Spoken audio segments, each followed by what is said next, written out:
March is National Kidney Month, while April is National Donate Life Month. According to the National Kidney Foundation, more than 100,000 people in America need a kidney, but only 17,000 people per year receive one. Oh, 12 people on the donation list die every day waiting for a kidney that never came. And our next guest is one of the lucky ones. Diagnosed with chronic kidney disease in 2003, Cecilie Nelson received a kidney transplant in October of 2022. Cecilie joins us now to share her journey. Wow, thank you for joining us on Main Street Living. A pleasure to have you here. Thank you. I'm happy to be here. Thank you both. Thank you. So, Cecilie, first off, can you tell us about your journey from your diagnosis with chronic kidney disease in 2003 until the end-stage renal disease diagnosis in November 2020? It sounds so scary. How did it progress? The funny thing about it is it had been relatively uneventful for me in that when I was diagnosed, I knew nothing about it. I went in for a routine checkup, just an annual. I was living in Chicago at the time, and from then the journey began. I lived with it relatively uneventful, like I say, for all those years until about 2017, when they did a second biopsy, because now living in California, I had been going to my nephrologist regularly, and she started to notice decline. So that was the first time anything had changed. Fast forward over those couple years to 2020, to November 2020, I made a huge Thanksgiving meal just for my husband and I. I don't know who I thought I was feeding.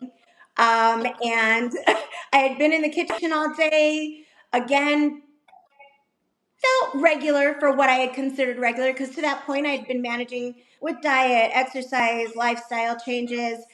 They had been talking about maybe thinking about dialysis, and I wasn't ready because I didn't think I was serious enough, and made that meal and could not eat. And my husband noticed right away, something's going on with you.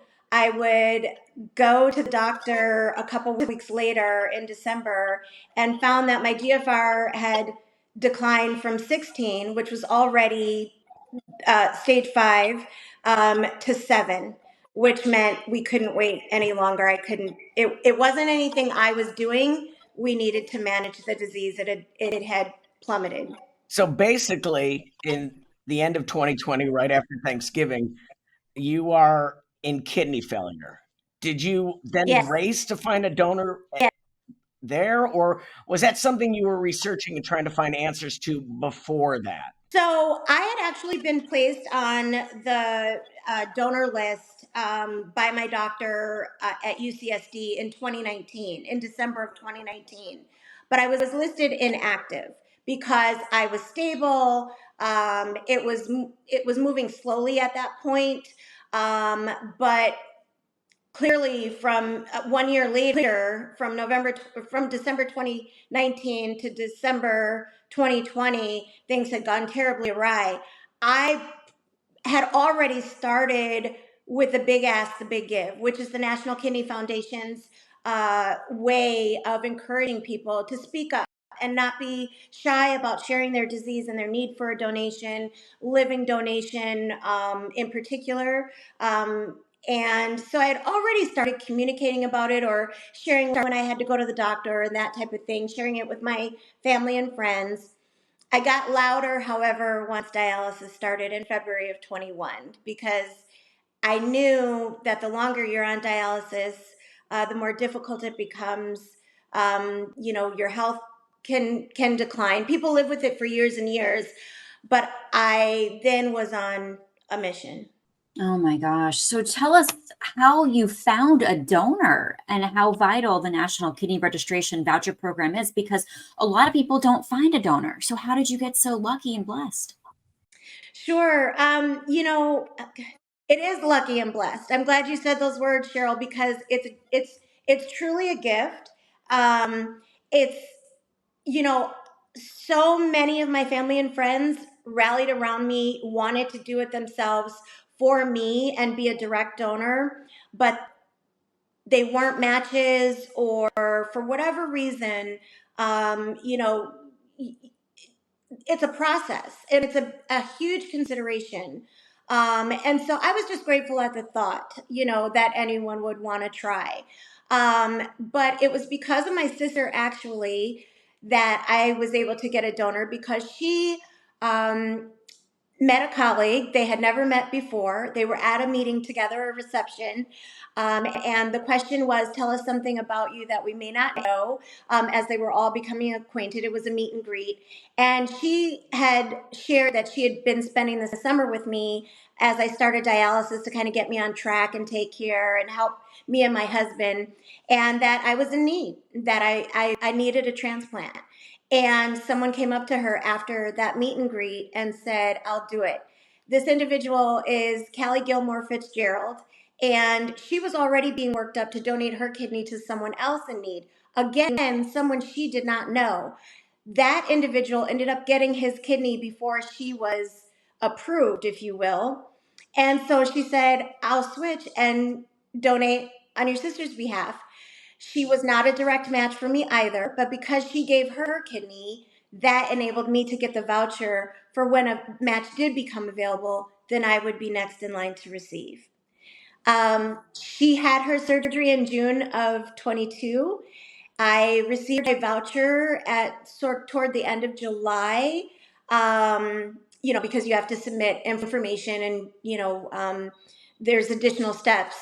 And then I was told not to think that it was going to happen necessarily anytime soon, but they things were happening quicker than typical. Usually 8 to a year after someone donates like that. That you receive news that you have a match. And I received news September 27th, and my surgery was scheduled for October 18th, 2022.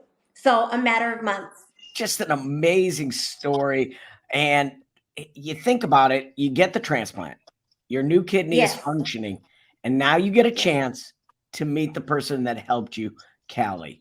What was that like when you finally, met her and had that kidney donated because of what she had done for somebody else? Um, it meeting her was really special. My husband and I, our immediate family is still in Wisconsin and Chicago, or Milwaukee and Chicago. And so we were there to visit my father-in-law for his birthday. And so I just asked her if we could meet face to face, because we had been in contact via, text and phone calls, just to keep me apprised of her journey and how things were going. So I knew her from afar, like you and I are talking. But seeing her in person, I was just really awestruck. I kept staring at her, perhaps awkwardly, because I couldn't understand how someone would do that, why they would do that for an utter and total stranger. So we hugged. There were tears. Her husband, Adam, was there as well. And the four of us just had a quiet lunch together, talked, we laughed, uh, found out things about each other that we had in common, or just, or things different. And really, it was as if, I don't know, I just, you could see her heart, and it was so matter of fact for her. I think I was also surprised at how matter of fact a decision it was for her, to do this, and not for any one particular person that she knew going through it, just that there was a need. And so I just was very grateful to have been in their presence. I was grateful to finally put hands on and, embrace her and give her a huge hug. I wanted her to know that I was taking care, and I was going to make it stronger and make it last. And, all at the while, I know she's just part of the journey, because my actual kidney came from somewhere else who I don't know still to this day. I just know that she's a woman from Chicago, and her kidney was flown in that day of my surgery. And I hope to one day meet her, because that would just bring everything full circle. But if I don't, I pray to them every day. Just thank you. And if I never meet her, I know she knows. I know she has to know. But Oh, meeting Callie, I'll take that for now. you know, Callie is an angel, and Cecily, you are a walking miracle. And there are so many angels around us, and I think your story is so inspiring, and I'm so thankful that you are doing so well. Amazing. Thank you. Thank Thank you. you so much. Thank you. I appreciate it. Just if there's any parting thought that I can leave with you, it's that from the patient standpoint, please don't shy away from your disease or sharing that you may be in need and that you may need transplant or just help just along the journey all the way. There's no shame in it, and there are so many people willing to help, and that was really just a restorative testament to the fact that there are so many good people out there. And then for people considering donating, you don't have to be a relative. You don't have to be a direct match. If you decide to give, it can still help someone down the line. Cecilia, thank you so much for sharing your story and for putting a real personal face on National Kidney Month.